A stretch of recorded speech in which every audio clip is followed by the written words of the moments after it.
Welcome to the Gaelan Trombley Show. You can find me on Facebook at Gaelan Trombley, on Instagram at Gaelan Trombley, and on YouTube at Gaelan Trombley. Spelling Gaelan Trombley. Enjoy the show. On episode 42 of the Gaelan Trombley Show, I have Sandy Geddes on. She is a community relations coordinator at Meadowbrook. I met Sandy earlier this year, and she is a very positive, fun person that every time I talk to her, I just love her enthusiasm and her gift of gab, which is perfect for a podcast. We talked a lot about kind of her background getting here and her career. We also talked about her involvement with the Rotary and a lot of fundraising efforts that she's doing. And we also talk about our advice to 20-year-olds out there. This was actually a very fun episode, so I hope you guys enjoy episode 42 of the Gaelan Trombley Show.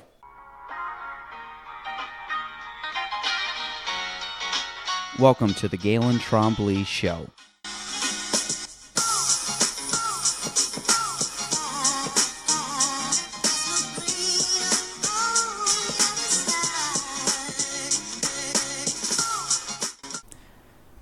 Welcome to episode 42 of the Gaelan Trombley Show. Today, my guest is Sandy Geddes.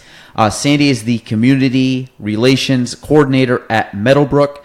We're going to talk about that, and I met Sandy not too long ago, within the year, I would say. But I've talked to you a few times, and I find you interesting and very...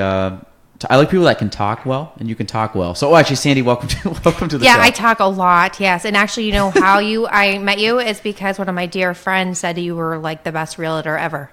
So is that a good plug for you? Is that good? That's good. I like your friends. This is good. We're actually in back-to-back. I think you know her, but Christy Kennedy was my last guest. I love Christy and Kennedy. You and Christy, I wish you were both here because I think that'd be fun because you seem very similar in a lot of respects. So, Sandy, for people that do not know you, give us a little brief background on how you came to be 2019 Sandy Geddes. Oh my goodness. Wow. Geez. Okay.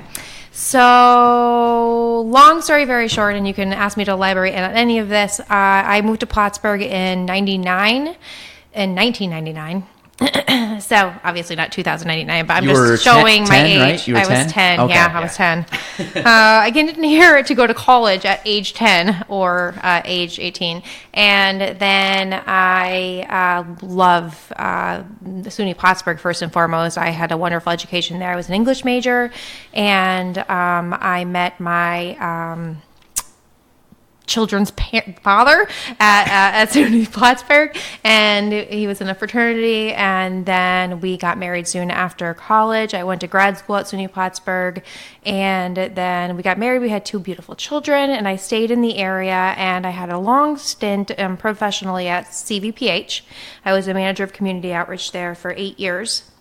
What a wonderful experience that was. And then from that, I have held a lot of positions in the city and the community that have made it so that I know so many people, and it's such a blessing. So one other position I had that I'm most well known for, I would say, in this community is as the community events and marketing coordinator for the city of Plattsburgh, and I did that for 3 years.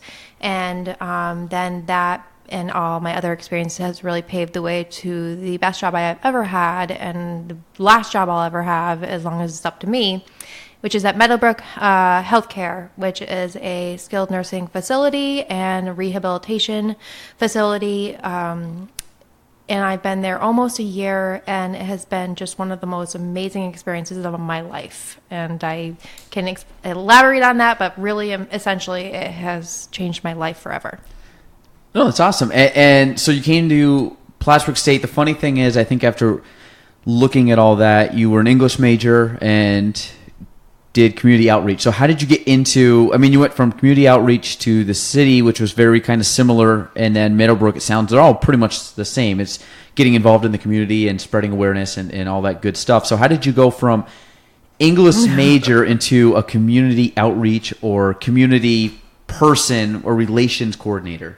Can I ask you a question real Yes. quick? What was your major in college? It was not real estate. What was that? Global supply chain management. Interesting. Okay. Yes. So, kind of a really great segue. It's like, so English major, I wasn't an education. I was just English because you know what I really like to do? I really like to write, and I really like to read, and I really liked, I don't know, I can't remember what I said. You know what I really liked is Jane Austen. Even though author, right? Yeah, she's it's classics, classic romance. And I was just arguing with an English professor that's my friend's dad. He's an English professor at SUNY Plattsburgh, and he was like, "That's not literature. That's just the same formula over and over." And I'm like, "Well, I don't care. I love it, and I love. Even though I'm a divorced single woman, I really love romance and romance stories. And so that's why I really gravitated towards English. But then when I graduated with my undergrad degree as an English major, like, I mean, what do you do? Like, what did you do with global supply? What was it? Global supply chain management. And I'll elaborate on that also. Okay. Well, I didn't know. You can keep going, yeah. I didn't know what to do with it, so I went back to school. I went to get my master's degree at SUNY Plattsburgh in administration, which was a very, no offense, but it's kind of a chintzy degree, but it gave me a master's degree. And then that was what, actually, right out of college, I started working at Planned Parenthood as an administrative service coordinator, and then was given the job. And it was the funniest thing. So right out of college, I got the job as administrative service coordinator at Planned Parenthood, and I was getting paid so this is in 2003, 2002, and I was getting paid $25,000 a year, right? And then this is funny, so I got the job at CVPH as a manager of volunteer services initially, and then it changed. And they called me up and they're like, "We want to offer you this position, manager of volunteer services." And I'm like, "Oh, great, awesome, thank you so much," and blah, blah, blah. And they're like, "We want to pay you a salary of $45,000 a year."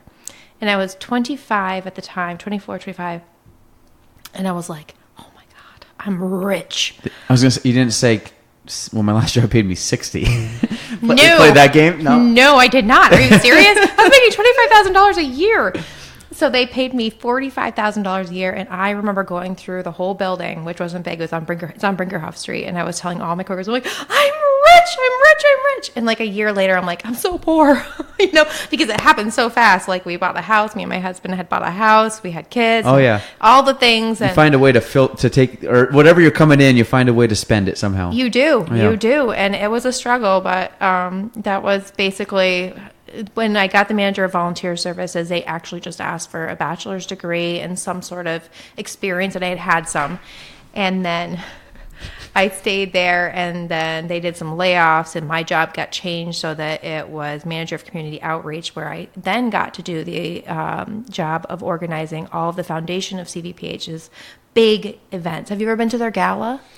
I was invited to go this year by 3 different people, and I actually had probably next year we'll do a table. I think you can buy tables, right? Yeah, you buy tables. It's an event you can't miss. Yeah, well, I wanted to go to it, and there was a family event I had, and I wasn't going to miss that, so I ended up. It was a Saturday night, and I usually try to reserve weekends for family, so I basically didn't go to the gala. I went to the family thing. So, of course. But I would like to go if it coordinates with my schedule and I can plan for it, but it was kind of last minute. It was semi last minute, and the event we had planned was it was set a few weeks or probably a month or 2 in advance, so I didn't go. It's a great event so I go to it. I've been asked to be at tables, but I often opt, because since I work there so long, I have really good friends that work for the foundation. They ask if I'll volunteer, and I'll do a check-in, because when you know so many people, it makes it easier, and they have this really fancy check-in process. So you come up to me, when you come up next year, and I'm going to be there volunteering, you're going to come up and I'm going to be like, "Oh my gosh, Gaelan, so nice to see you. Welcome to the CVPH Gala, la la la." And I'm going to schmooze and be like, how's the real estate biz? And all the things. And then I'll say to you, you have a real good opportunity here right now, Gaelan, where if you give me your credit card, I can swipe it. And then when you see all the amazing things that we have for you at this auction, it's going to be ready for you at checkout, and you don't even have to wait in line. And do you know how many people give me their credit cards? I would give you my credit card. I'm saying. That's it. You just brought me into that. It's because she butters you right up, and then don't buy anything. It's easy checkout. You don't have to wait in line. So that's what I do. Convenience. I'm in. I know. So they have me come back every year. Because I'm good at getting everybody's money. You might be in the wrong industry. Sales might be a good one for you. I know. I did that so many years. I did so much fundraising and fundraising. I think is almost harder than sales. A you little think bit. So? I think so because typically like sales. The way I look at sales is that if you do it correctly and you're selling something, you want to sell to people that have a need for your product. Yeah. Now, obviously, homes are. I don't own. The weird thing about real estate is I don't own any of the inventory. I don't own the homes, so we're basically consultants in the process. Yeah. So, but everybody needs a home. Like you need a place. So it's something that. Now, not everybody needs to buy. Like, if I was a mic salesman for podcasts, not everybody has a podcast. Like, if you don't have a podcast, why would you come buy a mic from me? So for you, the idea is that from a sales perspective, if somebody needs your product, you can sell them because there's usually a want for that. On a fundraising perspective, you're tapping into a totally different level. Meaning, one, fundraising has to be a lot of times extra income because some people just. I've run into this as we've gotten. Luckily we've become more known, but as you become more known, more people hit you up for fundraising and things, which is part of it, which is a good. Yeah, remember I hit you up. Yeah, and I hit you up. And to be honest, I wish I could have stroked a check right there and given it to you, but the problem is I'm always at a position I would love to give as much as I can. I obviously have to be realistic and budget because I kind of budget for what we can and can't give. And also I look at how much can we give or if it's a smaller donation here and one's bigger.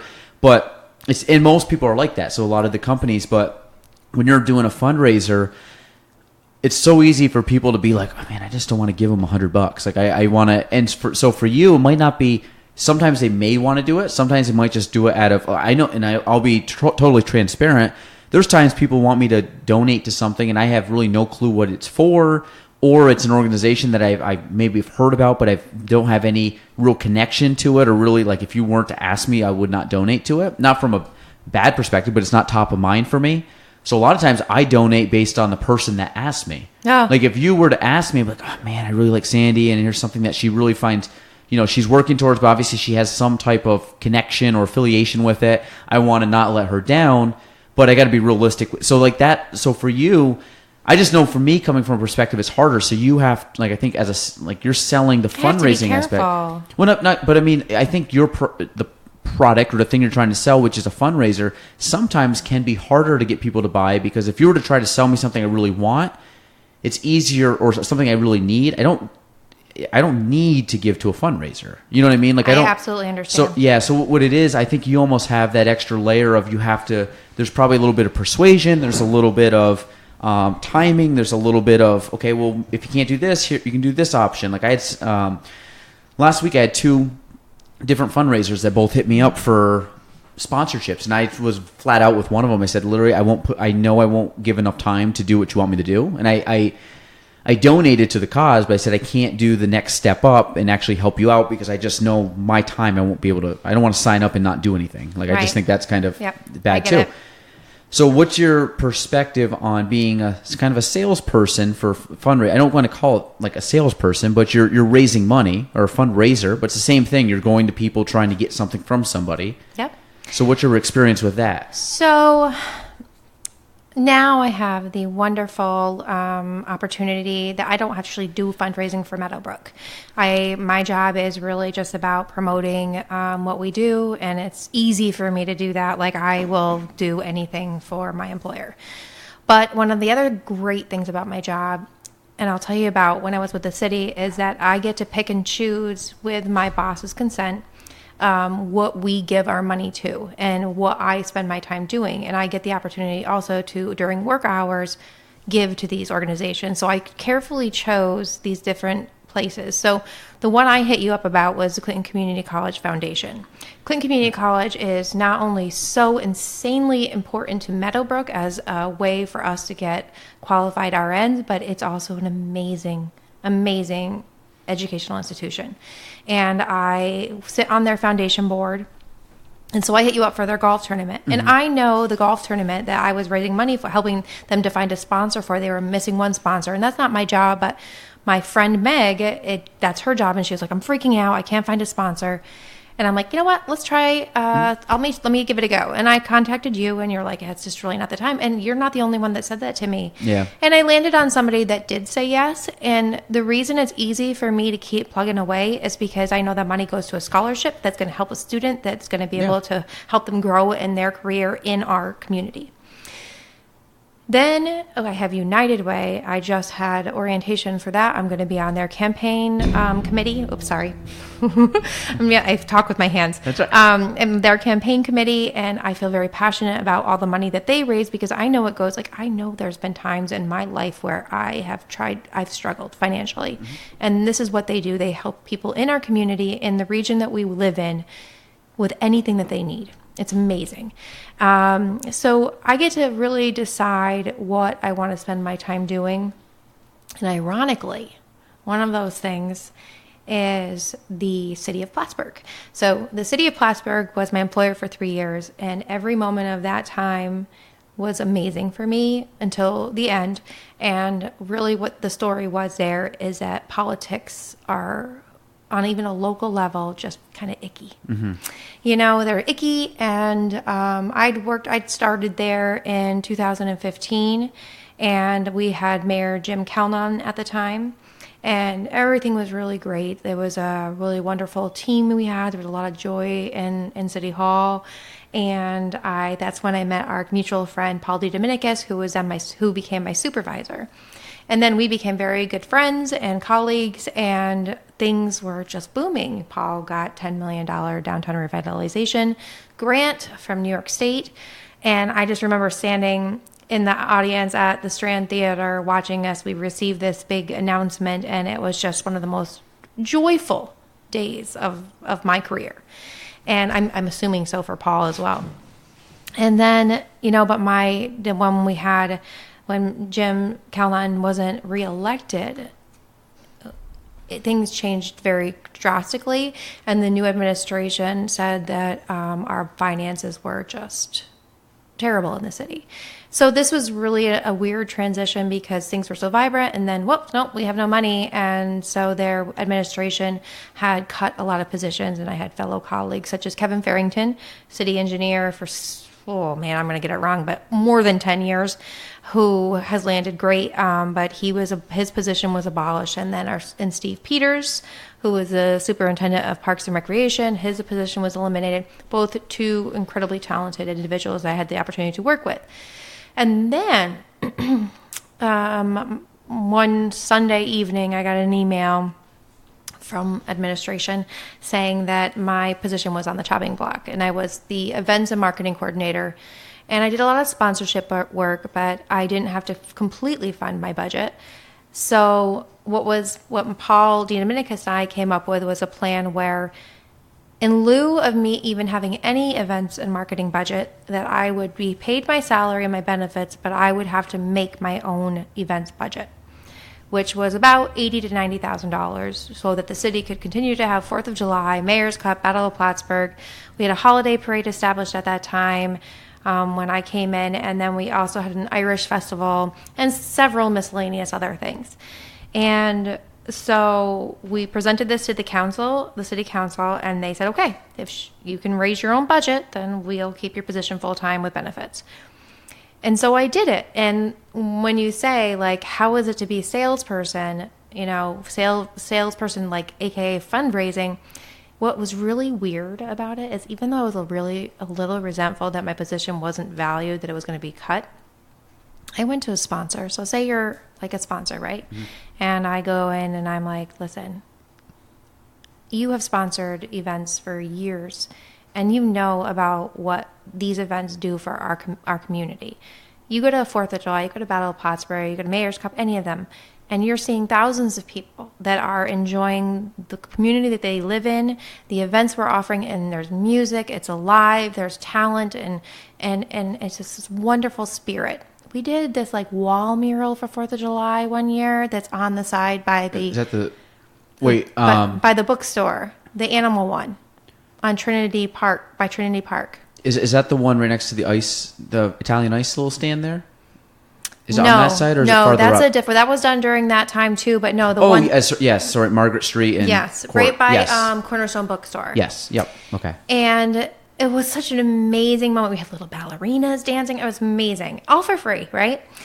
And what I would go in and say to these sponsors, even though I had this negative feeling, I was like, do you want this to continue? Is this important to you? Because it's really important to me. And I think that if you can increase what you already do, you are going to be such an important, so important to the vibrancy of our downtown and our community at large, because it's not just Plattsburgh residents. You're talking about Clinton, Franklin, Essex County people would come because they don't have, we're poor. There's poor communities all around. So it was really easy for me to sell it because I really believe in it. And that's how I decide how I know I can do fundraising, is because if I really believe in what I'm asking money for, I can't imagine why somebody else wouldn't. And if they tell me no, I'm like, that's okay. I'm like, okay with that. Like, it's not a big deal. Usually it's financial, like you said, financial stress. Or financial limitations. You can only give to so many things. But it was amazing to see like Northern Insuring increase their sponsorship double. We had Della, he was like, it's a no-brainer. I'm going to give you $15,000. And that was like the most glorious day. This is a great story. It was like, it was my final day of having to I got $80,000 for the city events budget. And I called Paul and I said, I got $50,000.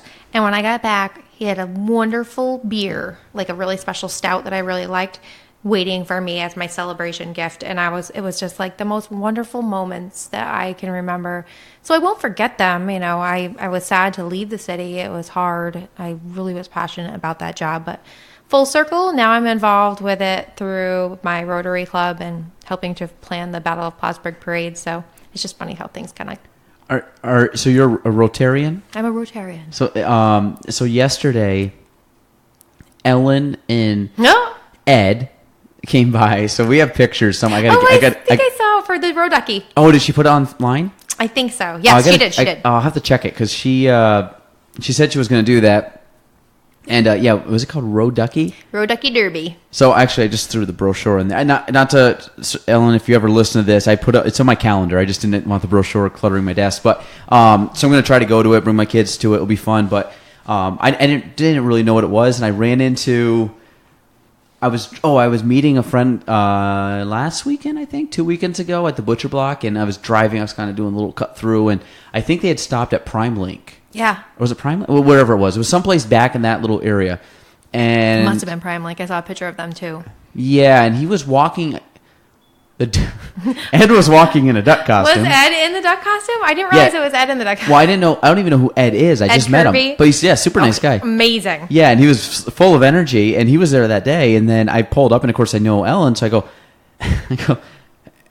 I basically rolled down the window and said, I don't know what you're doing. And she goes, oh, and of course Ellen, being the great fundraiser she is, goes, hey, would you like to do? And I said, well, if I get a picture with the duck. And she goes, we can make that happen. And of course, I think he had pulled the thing off at this point because it's hot in that suit. And Ed's like, yeah, we'll do it. Let's set up a time. So sure enough, and Nicole, who you met, she has access to like my calendar, so she knows kind of where I am. And I go, on my calendar, I said, get picture with duck. And she was like, what the heck? What is that? And she goes, I saw get picture with duck, and I didn't know what it was. And she goes, I didn't realize there was an actual guy coming in a duck costume. I said, yeah. I was very, very, very literal when I put picture with the duck. So that was fun. But so tell me about, I want you to tell me about Rotary, because I got two good buddies of mine that we just talked about, and we'll get more into those guys. Ryan Lee and Matt Craig, who are both now Rotarians. And if I had a nickel for every time that Matt Craig talked about Rotary, I would be a very rich man. And so tell us about, because I also saw pictures of Matt doing a presentation in a cutoff shirt and overalls. Oh my God. So if you can tell me about Rotary, because I have a few good friends that are in Rotary. I will tell you my hesitation about Rotary, but I want you to say, why aren't you in Rotary? Give me your pitch on Rotary, because Matt and Ryan haven't convinced me yet, and this is I'll tell you my and maybe it's not totally valid, but go ahead, tell me about your Rotary experience. So Rotary for me, I've actually been in a few clubs here. So I started off in the Noon Kiwanis Club way back in the hospital days when I worked at the hospital. That didn't work for my schedule anymore. So then I joined Sunrise Rotary, which is 7:30 a.m. every Tuesday. And then when I landed at the city, it was a good fit because they actually were one of my biggest sponsors. They gave $7,500 to the city to hold events, and it was the most amazing thing. So why I think Rotary is awesome is not only, like, I'm a social butterfly. I love knowing all the people. I love to have connections everywhere I go, but I really love that they're so service oriented, so focused on doing good for our community, and we're constantly trying to think of, like, Ryan's in charge of the service committee, our service, something like where we're going out and we're building building things for people that need them, like handicap accessibility, about cleanup, a lot of cleanup, different things. I'm probably getting that wrong. Sorry, Ryan. But he's very active. He's organizing a golf tournament for Rotary. And Matt is really involved. Matt and Ryan are great guys, and that's how I got involved, they asked me to be on their podcast. And but it's really this, like, camaraderie. So, and now I'm in different organizations with the Champlain Valley Business and Professional Women's Club. I'm with Ellen and Vicki Marking on that, who's in Prime Lake and in Rotary. And it's just these great connections and contacts that allow us to grow as professionals, but also grow as this, like, united group of people that are professional in our community, so maybe have the ability to do more than others. And we are hard workers. We're scrappy. We meet every single Wednesday, and every single Wednesday, people are really passionate about the things that they're doing. So we do this Battle of Plattsburgh Road Ducky Derby. We do the bed races. Have you ever seen the bed races? No, I didn't know they did a duck race or bed race. Well, it's... I've never seen this, and then all of a sudden I didn't know what the duck was, and she explained it to me. I'm like, wait, you put boards up and run water down, and the ducks actually go down the pathway? And she's like, yes. I'm like, I want to go. Yeah, well, the bed races are just as exciting. They get all these college groups to come in, and they'll, like, the hockey team or the basketball team or whatever, they'll have these beds made. We have these beds that people, like, sponsor, and these sports teams will push people in their groups. They'll push them in, whoever wins at this bed race. It's really fun and it's exciting. It's right on City Hall Place, right before the parade. It's really fun. They actually, like, push each other and race down the road with them? With the beds, yes. And it's a huge fundraiser. Are they just mattresses on wheels? Yeah, pretty much. They're beds on wheels. Yeah. It's insane. It's really crazy. Like, I brought my daughter down, I think, last year, and we were, like, watching, and my daughter almost got hit with a bed. I was like, get out of the way! It's really fun, but it gets community out and involved, and Rotarians, like, I don't know, man, like, the Noon Rotary Club, we are just all in. It's great. I love my meetings. I love the speakers we have. I learned so much about our community and about the different professions and about all these different organizations. It's wonderful. So why did Matt do a presentation? Does everybody do a presentation? No. So ironically, Meadowbrook, I had been wanting to have everybody come to Meadowbrook. And one of the things about Rotary that's kind of interesting is they don't want to have people come in and speak that are trying to sell their company. Mm-hmm. So if you were to become a member, you wouldn't be able to do a presentation about Kavanaugh Realty. You would have to figure out some way around that. Like, you'd have to figure out, like, what big thing does Kavanaugh Realty do for the community, and then promote that. Matt was lucky. Matt found the loophole? He was lucky because we had a last minute cancellation and we didn't have another speaker. So he was amazing. So he also, you know what else he does? It's so funny. And he can do it. After every meeting, he goes out by his truck, and he sells eggs to all the Rotary members. I buy my eggs from him pretty much. I bought eggs today from him. Yeah. We had breakfast today, and you go bring eggs, and it's right out of the car. Opens up the door, pulls them right off the floorboard, and gives them to you. And you're not supposed to put them in the fridge. No. You're not. Which I didn't realize, because he goes, if they're not, is it not cleaned or washed or something? Right. And I told somebody that the other day, and they're like, really? And I said, I mean, I once I get them home, I put them in the fridge. But Matt said you don't even have to do. I mean, he goes, you can, but you don't have to. Right. He said he doesn't even wipe the poop off of them. Oh no, I looked at them; they're dirty. He's like, I don't wipe the poop off of them even when I use them to cook, because I'm, like, all about germs. I'm like, well, whatever. Yeah, Matt's. I always That's call Matt. Matt is like the Zach Galifianakis of the area. Maybe not as funny, but he looks like it. He's so Zach up. He went, so he did his presentation. So I don't know what it was. Oh, so he was getting things loaded up. He was showing pictures, and then all of a sudden his phone rang. And all of a sudden he's like, oh, I'm so sorry. I got to take this. And he leaves. And I don't know if our president, Josh Kretzer, didn't know. But he was like, okay. So anyway, does anybody have any jokes to tell? And somebody said some joke or whatever. And all of a sudden, Matt comes bursting out of the door wearing overalls and no shirt, just overalls, jean overalls, no shirt, and like a hat. And he does this whole thing. We were dying. It was hysterical. And he's great. Like, but you know what? He sold he was talking about Open Gate Farmstead, and it was this great video of him and his wife, and it was perfect. It was just so funny. Yeah. And you gotta just if somebody's willing to pop out of a door wearing nothing treat. But jean overalls and a hat, then you kind of just have to let him sell his thing. I mean, I wasn't gonna argue with him. Do you know how old Matt is? No. He's younger than he looks. Matt's like 25 or 26. I knew he was a little younger.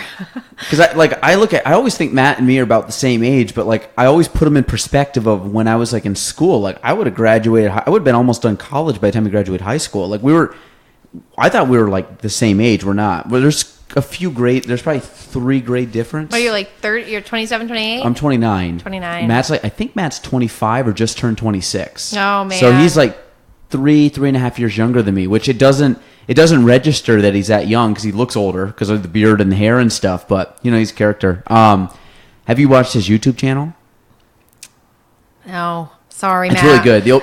Well, I should say it's Sarah's YouTube channel. His wife does a lot on it, but it's actually pretty funny and entertaining. And she's, for not being like trained, she's a pretty good filmmaker. Yeah, I saw their video that promoted farms. Yeah. She's good with.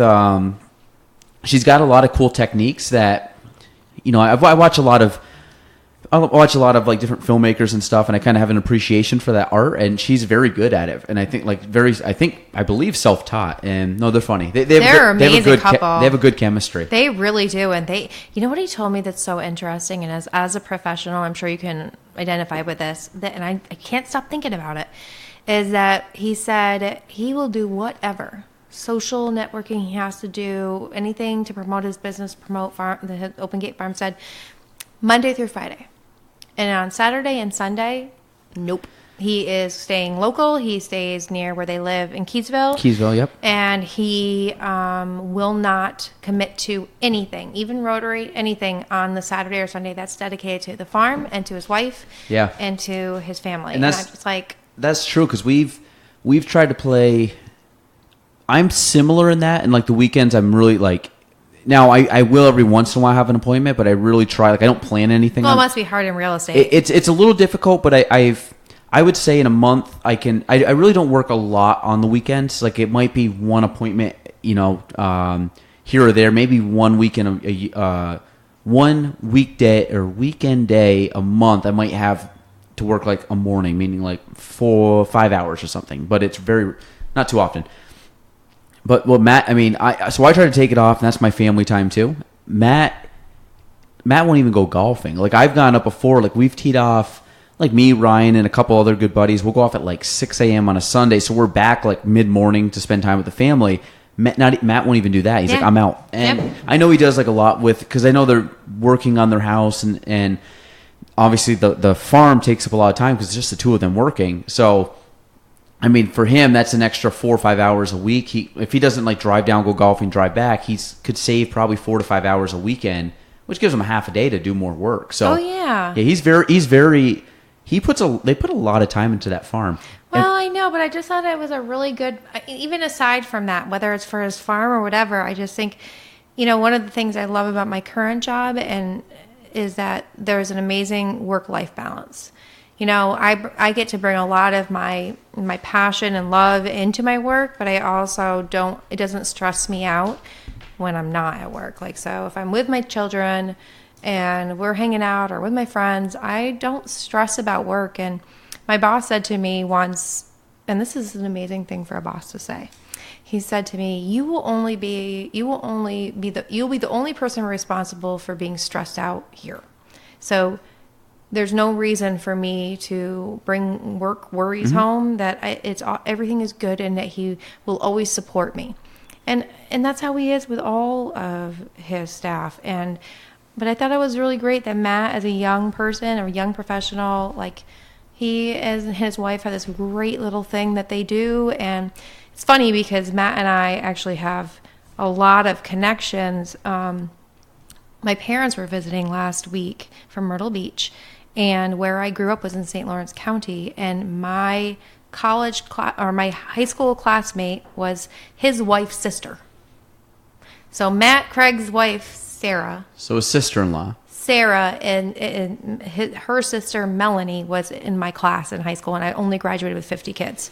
Wow. So we were all friends. I played sports with Melanie, and it was just so funny. So I introduced my parents to Matt because I saw him walking down the street, like by Hobies, and it was just so funny. Like we're just like it's so.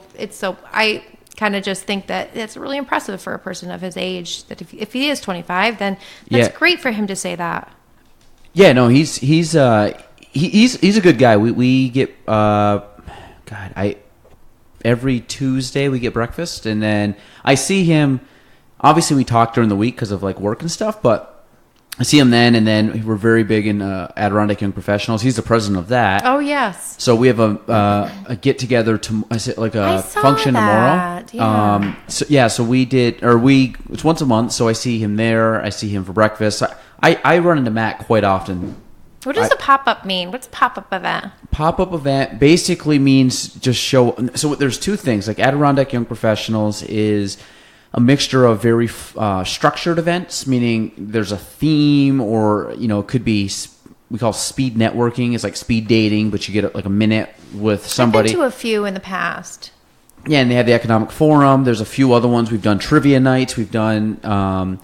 There's a bunch of different things like that. Then the pop-up events are a few times a year where it's just, hey, nothing formal. Stop by, meet the members. Basically, it's just, hey, we got an hour and a half to 2 hours, just network. Like, hang out, meet some friends, meet some people.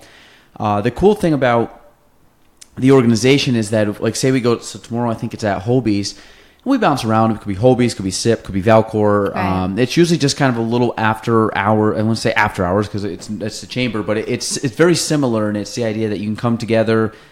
And I've met some very good friends through that over the last 2 years, and a lot of I take Ryan, Matt Craig, and I'd say Meg Whedon are probably my three really good friends that I made from that. Meaning, like, I see them quite often, and there's other ones that I see fairly often, but it's nice, like you said, to have connections with people and have relationships where I've been able to. I mean, it could be go golfing, could be having lunch, could be, hey, I need a favor for work-wise or something, and a lot of that stuff I can get done because I know these people very well. But the pop-up event allows for the less structured, where if we go to like a speed networking or trivia, you don't get to mingle as much with people because you might be at a table with, say you take trivia, you might be at a table with like 4 people that you just kind of mixed and joined on the same team, but you're not really like mingling with other people you want to meet at other tables. You might have an opportunity right before and right after, but so this, it gives basically a very it's like a very social hour. Yeah, broad social. There's not really no rules. Go around, just meet people and expand your sphere of people and make connections. I'm very big at trying to get some of the younger people that are working here to come with me and kind of help them and introduce them to people. And you know what? May I interject? Yeah, go ahead. Thank you. Sorry. I'm just going to do it anyway. So it's like, I remember, so this dates me a little bit, so maybe 10 years ago. So, Carrie Mack. I know the name. I've met her once or twice in different functions, but I think she was one of the originals that started it. Yeah, so she was really heavily involved, and then there was a couple others too. Michael Cashman, who was on, who was actually a couple podcasts ago, he was the original president of the group. My ex-husband was an officer in it too at one point, a long time ago when we were. So this must have, because I think it started in like 2007 or 8. Could be. I can't remember. I think it's been about 10 to 12 years old. Chris 12. Huckrow. It's 12 years old because this is the 12th forum, so it's 12 years old. Yeah. So the thing about it is that, like people keep asking me to go to these things, and I think, yeah, it's really great. I should, except for that I just turned 40. I just turned 40. And I don't know. I feel like the name kind of insinuates that you have to be under 30 or so, 35 even. I just don't. I feel like anytime I've gone to them, and I can't remember the last one I went to. I think I went because Ryan Lee had asked me to go. I can't remember exactly why. And I just felt like old. I would say... Yes. I think no. Well, no, so you're saying not, I was old. You're not old at all. Actually, I have we have a really good friend. Mini segue into that. She just turned. I think she turned 40 last year. We had her 40th birthday, so she's turning 41, I think. And we always give her crap because she's like the oldest of our group of friends, but she's 40. We got my wife's 36, and so I mean she's not like super old. But I always give her crap and the other day she walked right into it. Because I always bug her about it. We're all hanging out on Saturday, and somebody came in and said something about being 29 because I haven't been 30. Or Gina's like, yeah, finally you'll be 30. So she goes, now we can't make fun of you for being, or now you can't make fun of Crystal for being in her 30s or something. And I go, well, Crystal's in her 40s. So basically I just gave her like a shot. And of course she like walked right in at the perfect time, but she's such a good sport. But yes, I always kind of bust her right now because she's in her 40s and I haven't hit my 30s yet. But she's a very good friend of ours. Honestly, I don't know what I'm going to do because same with like Paul D. Dominicus. When he turned 40 before I did, we were both going at the city together.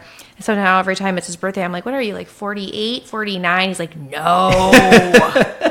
Well, yeah, I actually just saw Paul last week, but I had coffee with him. But but the 80 KYP, I think the idea for the young professionals is because there's the chamber, and I think the young professionals, and I've told everybody here, and I didn't start going till about 2 years ago, so I'm still fairly new. Yeah. Within the organization, I'd say you're still in the acceptable age bracket. Yes, but the idea that the young professionals, I tell a lot of people, it's a very good stepping stone because it's usually less attended than the chamber events. The chamber events can be crazy. The other thing is when you have, I would say the average age at a chamber event is probably early 40s. If you take it all into, so I look at that as sometimes it could be intimidating. Like I have every right. I've been in real estate almost 10 years. I've been in the professional community almost 10 years. I can go to a chamber event, and I feel that I can hang with anybody. But I haven't hit that point until recently. But I've also still in the back of my mind, I still have the young perspective of, I remember that person when I was a kid, or I remember that person. And not to say obviously now they're probably in their 50s or 60s, but it's the thought behind. I still get the thoughts in my head of I'm still this like little young kid. I'm not, but I have that perception in my head, and it's just something that it's always something you're going to fight with until you get to the point where you're definitely the older one. And I'm slowly getting over that hump where I'm okay, but I find in like the 80 KYP group, those younger people coming in, because I have some people that are younger here, and they might be intimidating going to an event, even talking to somebody in their 40s or 50s, because they're like, man, I'm 20 and I don't want to, and I just feel very awkward. And my thing is, it doesn't really matter. Like anybody going to the chamber just wants to mingle with people, and it doesn't matter the age. And I've always told people, the newer ones coming in, I said, just meet people. I said, this is a very good stepping stone into networking, getting over your fear. It's easier, I would say, to talk to your peers a lot than it is to talk to somebody that's older, because you just feel awkward. And all of a sudden, if you see another young person, like, well, I can relate to them a little bit. Now, typically, I've always heard like anything with like young or whatever is a lot of times under 40 is kind of like the stigma that it's like the 20s and 30s. But we always say, and I always tell people, and it's totally young at heart. We've had he's a Rotarian too, Jack Helfcott. Yeah. Helfcott. Yeah. Helfcott. Okay. And we told him, he goes, yeah, Ryan wants me to go. I said, Jack, it's young at heart. I said, you're good. You can definitely go. No, but that just makes you feel older. But then, yeah, so Jack's like, I don't know if I'll go.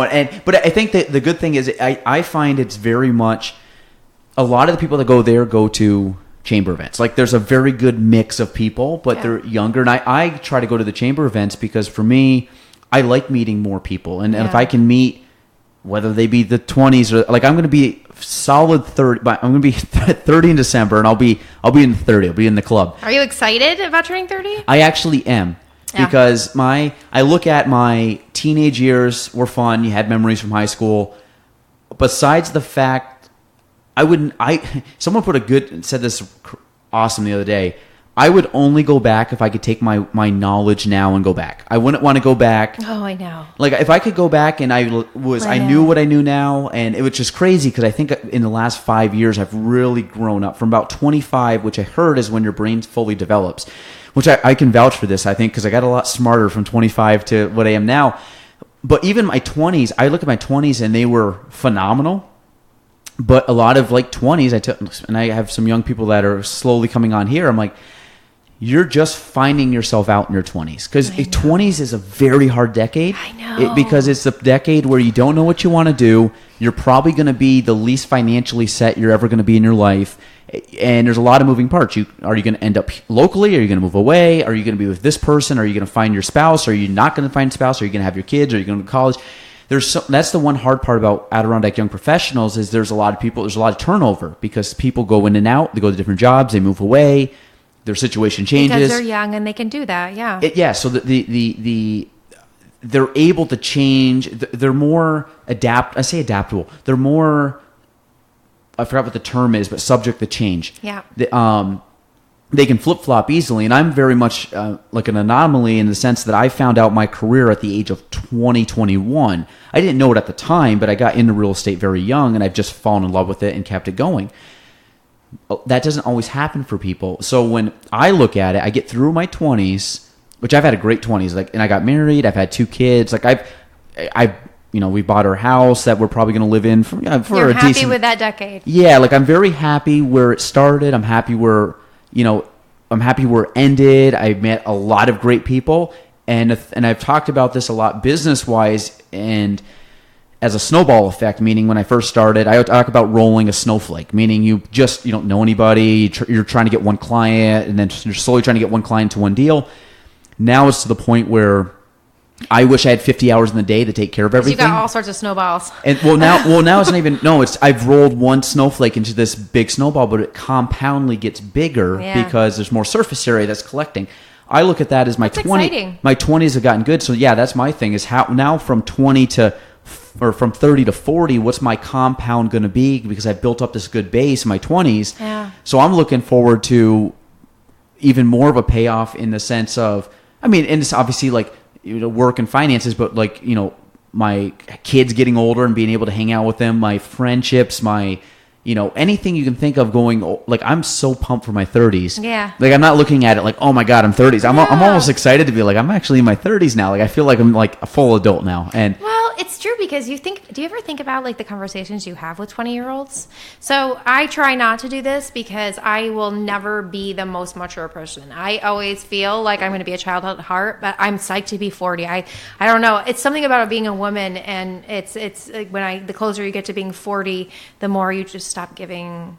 Giving a fuck. You can say Thank it. you. You can say it. There's a big E. There's big E explicit on all the podcasts because every once in a while one will slip out, and actually I've had some that have. There's been a lot of them in an episode, so we're good. We've only hit one, and it's been 46 minutes. Okay, perfect. So you're fine. You can say it. You just stop giving a fuck about what everybody else thinks about you, and I've already been getting closer to that, but really what I see myself trying to do is with these younger people that I'll come across is not saying, oh, you're so young, you have no idea. You're because you feel like I've had an intern that was wonderful. And she likes to talk about her boyfriend, and she's 20. She was 23, and she's talking about her boyfriend and the relationship stuff and how he's kind of treating her bad and blah blah blah. And she doesn't know what she wants to do. She thinks she wants to move with him and go take this job after she gets out of college and blah blah. And it's so hard to not say, don't do it. Because you have to let every person go their path, Skin their knee. Skin their knee, whatever.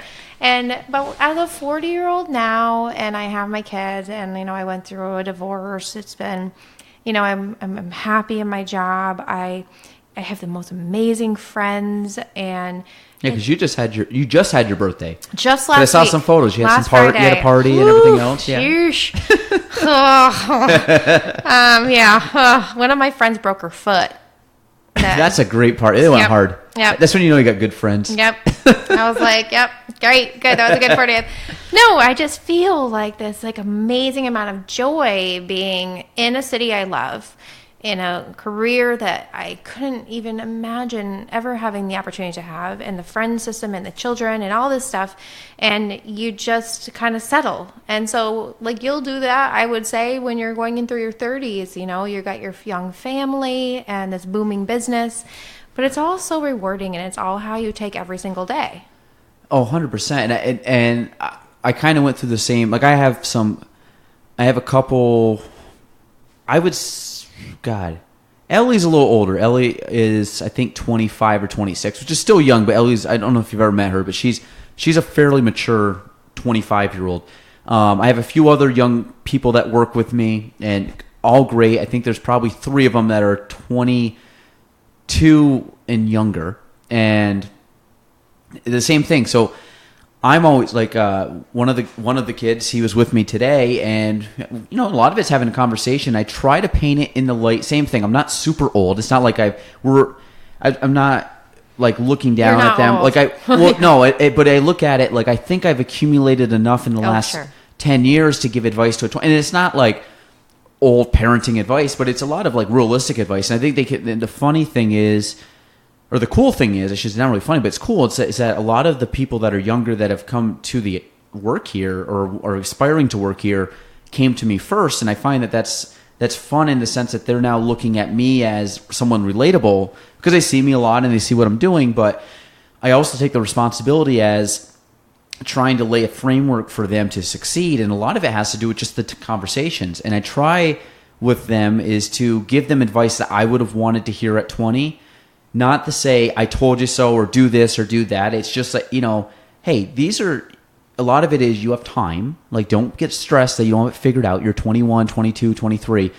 Or, Hannah's case, 19. And it's like, you guys have plenty of time. Like, you don't know what college is going to bring. You don't know what your girlfriend or boyfriend's going to be like. You don't know, like, all of these things. I said, just live life, meet people. I always tell people, I said, meet people, enjoy it, don't stress about it. Because I said, you're going to be even if you go into a job you hate for 5 years, you're going to find out in a few years you hate it. You're 23. Okay, switch jobs. You're good. You're probably going to switch flip-flop. That's great that you have that influence, though. And I find that they're very receptive to that. Sure. And which is fun. It's kind of fun to be. This is why I kind of like being on the opposite end of like now I'm gotten to the age where I can mentor people. And it's fun that I can hopefully put a positive spin, and I try again not to do, I never tell them do this, do that. I'm always like, hey, like, don't stress about it. You have time. I'm 29, we'll round up to 30. If I was to quit real estate today and start something brand new industry tomorrow, I'm still young. Like, if I really wanted to, I could do 30 years in a totally another job, have a good baseline of connections in my 20s and friends in my 20s, and then move on and do something great in my next decade of whatever. Well, hey, I work at a nursing home. So I have done these stories about some of our residents. They're 85, 90 years old, and they're living their life, and they're happy. They've had the full, think about this, and people don't. And I was just having this conversation at my last meeting. You don't think about aging. You don't, because you don't want to. Aging is something that you kind of avoid. So even with your parents, you don't want to think about them getting old. You don't want to think about your grandparents getting old and dying. Mm-hmm. So when I have I write these stories about some of our residents that have been through 90 years of life. And you're talking some major historical moments. I mean, just like from ups and downs and wars and depressions and everything else. Losing love. I mean, there was a woman I interviewed that I did a story about that lost one of her children. Not a war, but she did that. Yeah. I couldn't imagine that. Well, so you think about it, and so turning 40, I'm like, awesome. I've got more than half my life left to live, hopefully. Yeah. And I'm going to have all these experiences. And you know who is my best, as I'm single and I date, the people that give me the best advice are, I have this woman, Verda, that lives at the nursing home, and she is like my best friend. She's one of my best friends. And I tell her about all these dates, and she just like she takes it so lightly, like nothing is serious. So I was like heartbroken one day because of this dude who was a total weirdo. And she laughed when I told her. And I had tears in my eyes, and she's like, Sandy, that is so small potatoes. And I'm like, she's so right. It's kind of like you're the 20-year-old getting the 40-year-old advice. I know. It's awesome. Yeah. It's amazing. But I always try to say this to people because we're sitting here, I'm turning 40 and you're turning 30, and your wife's going to turn 40. And maybe something bad happened at work one day, or maybe your kids hate you or something when they're teenagers. But it's all this like continuum of life, and like it's a wonderful, amazing thing. So you look at from 1 until 90 years old, and you just never know what can happen. I think a lot of it too. Like the funny thing is, as you get older, and again, I'm only talking from a 29 perspective, but I can see how the lady if she's in her 60s or 70s is laughing at you, or 80s, whatever 85. she is. 85 is that it's perspective, and it is. I always look at, like, to put it in perspective, a half hour before you got here, we're still in the process of it, and it's a very bad shit's hitting the fan kind of thing. Ugh. And it's not fun. But at the end of the day, I got to put it in perspective of, basically, what can I do in the situation? Meaning, the past is the past. Things happen. How can we, can't change it. So how can we now go forward? I've been working on this quite a bit today. It's taken up a lot of time. Haven't got to a lot of stuff. But this long story. But then I put it in perspective. As at the end of the day, nobody's dying. Nobody's getting injured. You got to just look at it in the grand scheme of things. After this, I'm going to look at my phone real quick, do some stuff, and then I'm heading home, and I'm going to hang out with the kids tonight. I'll do some stuff tonight, and I'll probably tackle more of it tomorrow. But I put it in perspective in the grand day. That is a negative today. But if I take my whole day as a whole, I've had a really good day. It's a little small, but I always try to focus. I'm a very positive person, so I try to focus on the positive. And for you, the same thing, like that. One date goes bad, or you tell the 20-year-old or the 23-year-old intern, now she's like, oh, I don't know if I want to move with this guy, blah, blah, blah. And it's so funny to see, because that old lady's obviously got 85 years of perspective, meaning, you're 85, you won't even. My mom used to tell me it won't hurt when you get, it won't hurt when you get married. Meaning, if you stub a toe or something, it won't hurt when you get married. And I'm like, that's such a stupid thing. My sisters, if they ever hear this, be laughing too, because she would say that, and it's true. Basically, meaning, don't worry about it. It's not going to matter. It's not. It's hard. I get it though. Like I have bad days. Don't get me wrong. But one of the things I always say is, so I run a lot, and running is my church, so it allows me to. And you're very consistent, because I see you a lot when I'm driving. Yeah, so I always want to just honk the horn or wave. I'm like, she's in the zone, just gonna let her run. And I am, but you can't. I will wave. But like I think about it, and another one of my friends and I were just talking about this is every day I wake up and I'll throw on my running shoes and I'll run, and it's right in one spot for whatever reason when I'm running down through downtown, and I'll think, I don't know what's going to happen today. Anything can happen today. Mm-hmm. I won't know until I lay my head down on my pillow what has transpired. And as long as I can be productive in thinking everything is going to turn out okay, so even if something bad happens, or somebody says something ill will, or something at work doesn't happen, or my kids are driving me crazy, or whatever, I don't know. It could be even small. Mm-hmm. I eat bad one day. Mm-hmm. You just, like, if I can lay my head on the pillow and wake up the next day, and every day say it's a new day and anything can happen. Mm-hmm. And it's amazing. It's an amazing gift that we have to live. I think it's liberating because that's my thing with, there's a few things. I always look for positive stuff, which 99% of the time I'm fairly positive, and always look at the glass half full kind of thing. The other thing is, I don't care what anybody says. I got a lot of thick skin. I'm not, luckily, and this is, I know not everybody has this, I'm very lucky in the sense that I'm not very self-conscious. I'm not very, I really don't care what other people say. I mean, people could say anything about me as long as, to be honest, the only opinions I really care about is my wife and my kids. Like, I mean, and I love my parents and sisters and, but it could be them, it could be my in-laws, it could be anything. Like, even that close of a sphere to me doesn't really affect me. It really comes down to, is Gina good and the kids are good. Now, the kids are too young to give their opinion, but it's the idea that... But they love you, and they love you. Yeah, and so that's really all that matters. So if somebody says, well, you should be doing this, or that was stupid or bad, and it's like, I don't care. Like, I'm living my life, I'm doing my thing, I'm trying to be good. I used to go to church when I was a kid. I kind of phased out of church when I was about 20, just for the fact that I always just went because my parents. I was a kid. I just went because my parents went, and I really had no choice. You're going to church, and I never got any. I was one. I would sit in the pews.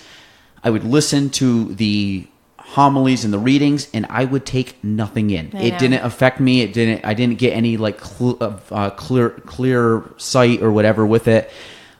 My only thing I really is be a good person, and I always like golden rule. If you can live by the golden rule, meaning treat others the way you want to be treated, I'm good. And that's what I try to do. I try to be nice. I try to look for the best. I try to help people out.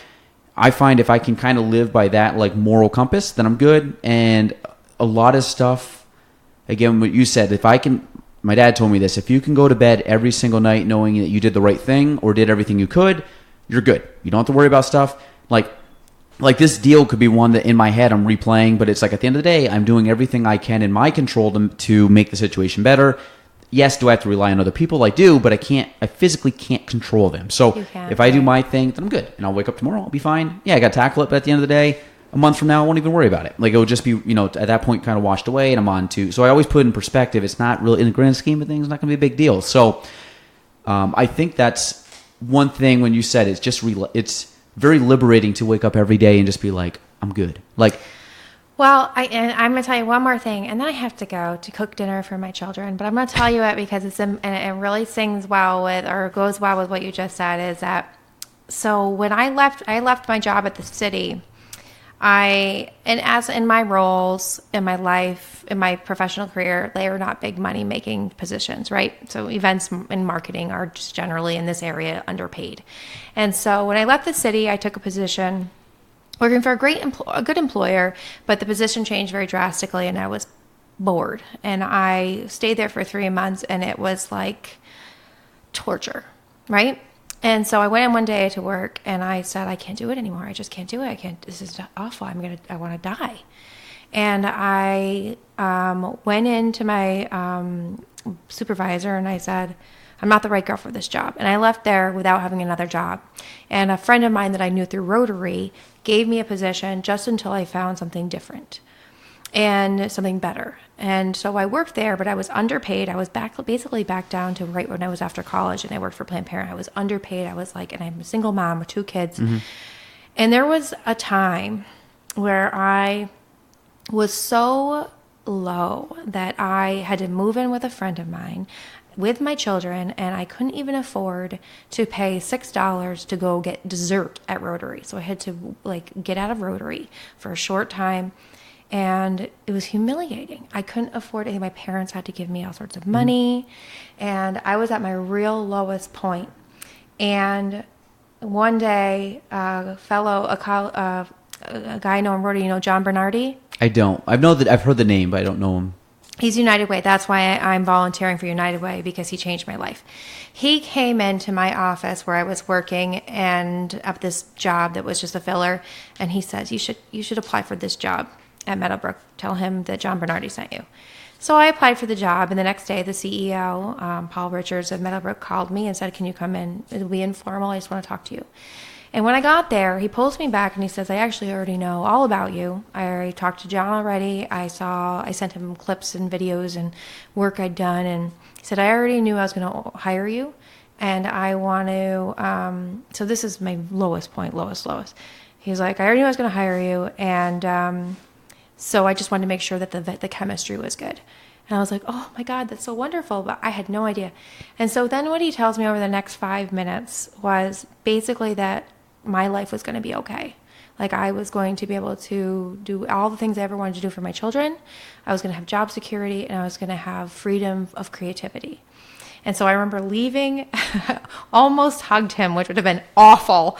But I left Meadowbrook after he told me that, and I got in the car. And I called my mom, and my mom and dad had been worrying about me forever. And I told them everything, and I told them that everything was going to be all right. And my mom and I sat on the phone and just cried and cried and cried. And I thought, and so every time something bad happens or something I think is going to make me sad, or, my kids are having a hard time at school, or I get dumped, or my friend's mad at me, or whatever, I'm like, that doesn't matter. Because it's all okay. And we all have these little cycles. So even if you have a low in your life, it's going to have an up too. So I don't know. It's hard for me to ever not feel doubtful. And that, even though I don't really believe in God, I hope that's okay to say, is that I believe in something, and there's better good for all of us, and that as long as we're good people, like I think you are, that you're going to be okay. Yeah. Yeah, I think if you no, I didn't know all that. It's a very personal thing. I'm sorry if that makes you feel uncomfortable. No, I told it to Ryan Lee and Matt Craig too, and he was like, wow, but you know what Ryan said? Ryan Lee said, you don't know who you're sitting across from anywhere that's not having the worst day of their life. Well, that's one of the things I'm very, very.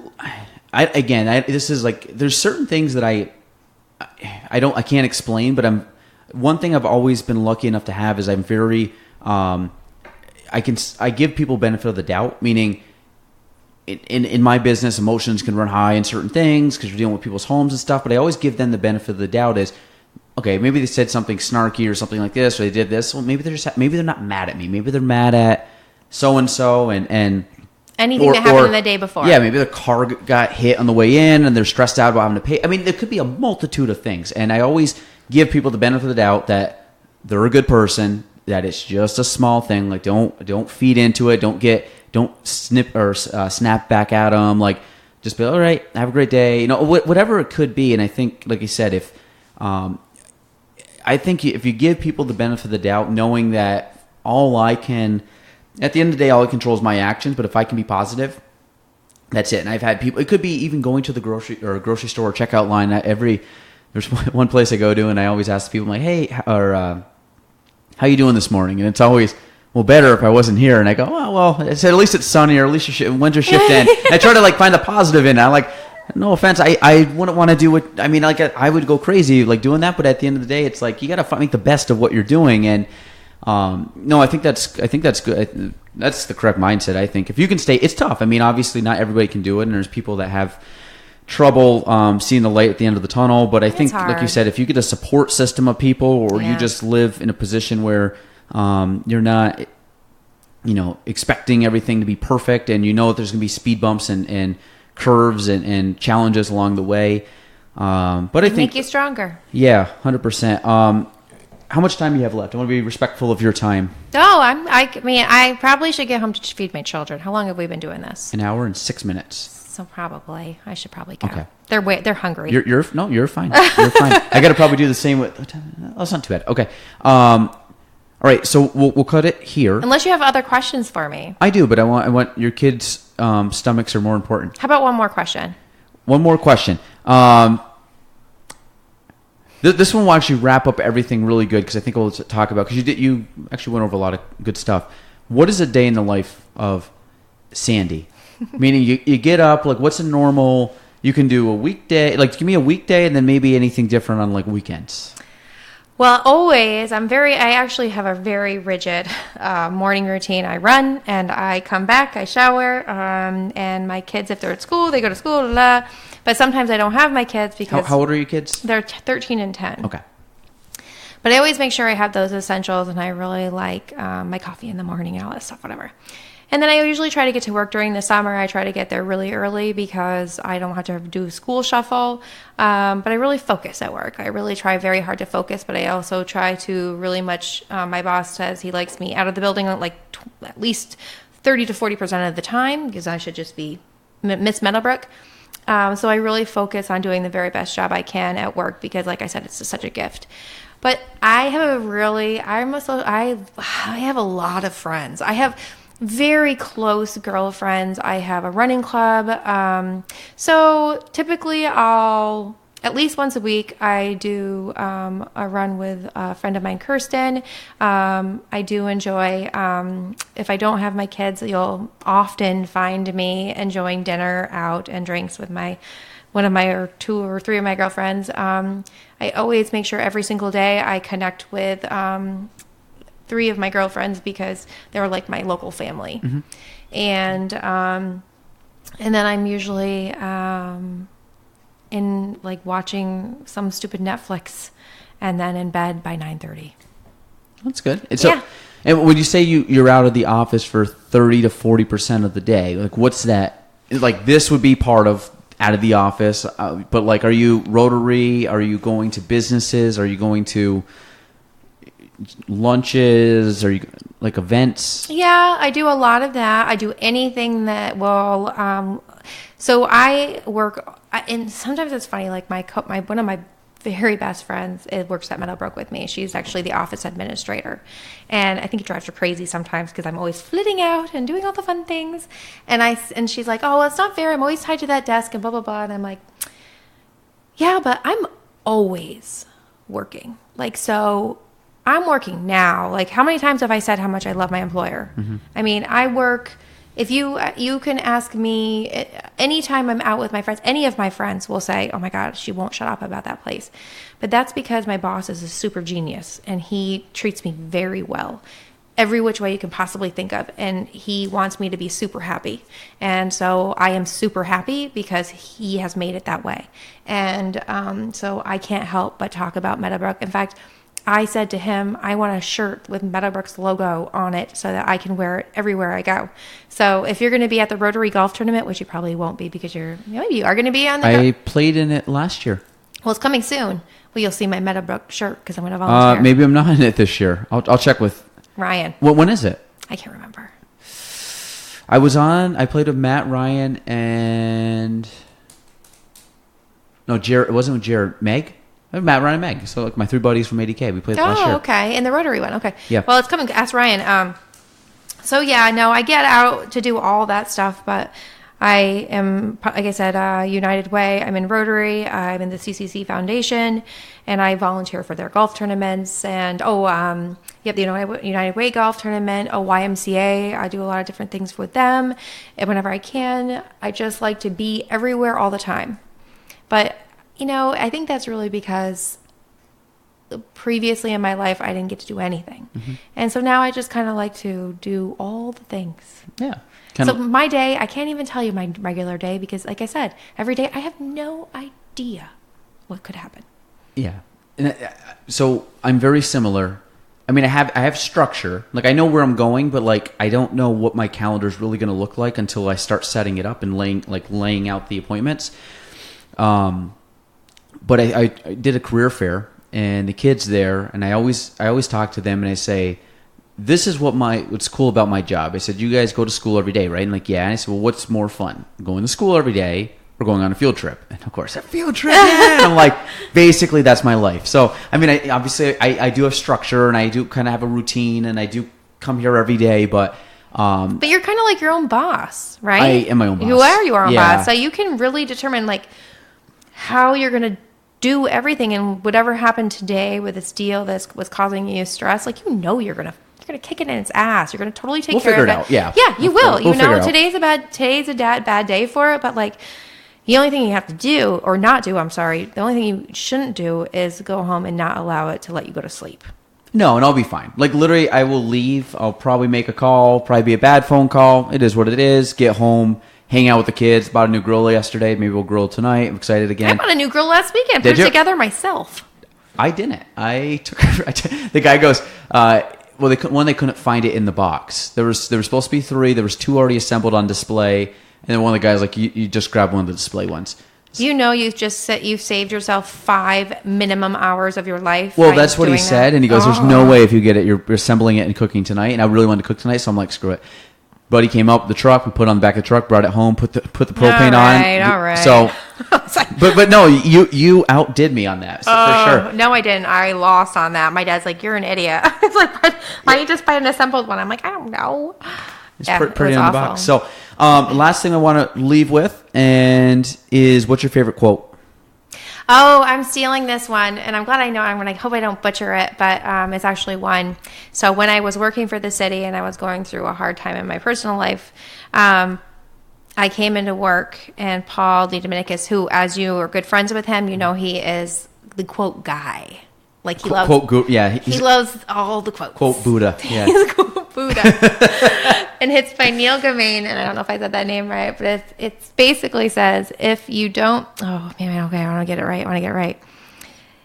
If you don't try, I think I know which one he just posted this. He again just the other posted. He posted on my birthday, and I always like to think in my head that he did that for my birthday because I have that on my bulletin board. Even now, I took the same paper that he gave me at the city because it meant something. As if you don't try, then at the end of the day, you'll shoot. Hold on. You're gonna read the I got it. Okay, because I was gonna give my version, but I want to make sure it's a very good quote. Because I always send him these podcasts that I'm on to listen to, and if I get this wrong, he's gonna be like, Jesus, how many times do I have to send that to her? Hi, Paul. Hi, Paul. And I always talk about him because he was a really important. He's a amazing boss. We're trying to coordinate a barbecue, and now that Paul, I got a grill. Well, Gina should be in touch. Okay, I gotta show you. I guess I want to go. Okay, here we go. All right, here you go, Paul. It's Neil Gaiman. Neil Gaiman. If you dare nothing, then when the day is over, nothing is all you will have gained. I like it. It's perfect. Yeah. It's perfect about every single day that you ever live. That's That's my favorite quote, and it means a lot to me on a lot of different levels, and I think about it often, even though I didn't remember it. You got to do. I have the office photo down there, but you got to do quote that guy quote, and then quote that as Paul DiDominicus. Quote it. So if you see over there, I'll show it to you after. But it says it's from the. You watch The Office? Yeah. Okay, I'll show you. You'll know the poster as soon as I show it to you. But you quote it, but you quote the guy saying the quote. Well, what's the quote though? What's the quote is, "You miss 100% of the shots you don't take." Wayne Gretzky quote Michael Scott. So you got to do that with quote Paul DiDominicus. So so cool. So one there. Everybody's got to eat. So Sandy, thank you for coming on. Oh, thank you so much for having me. Keep as I'm a very, like I said, I like positivity. I had Christy on my last episode. I like people that are moving the needle forward for our area. I'm super big on that. Like I said, I had Cash Money Cashman on, Mike Cashman. I had Christy. I like Mike Cashman. Great guy. I'm reading you, Sandy. So all these people that I find that are just doing good, doing a lot of positive for our area and moving. Again, we're all like I find that all these positive people that are in our area, we're all like in one. We're like one boat, and we're all rowing towards our North Star of improving this place. And I think that you are one of those people. Thank you. And it's exciting. So I thank you for coming on. You're the kind of people I like to talk to. Positivity. So thank you so much. And agreed. You're as positive as can be. And as you know, I would never have even reached out to you unless I hadn't heard wonderful things. Oh, awesome. So okay, so that's it. So that is episode 42. Sandy, thank you for coming on, and we are going out to eat. All right. Awesome. Later. Thanks for listening to the Gaelan Trombley Show. If you want to reach me, you can go on Facebook at Gaelan Trombley, on Instagram at Gaelan Trombley, and on YouTube at Gaelan Trombley. The spelling, GaelanTrombley.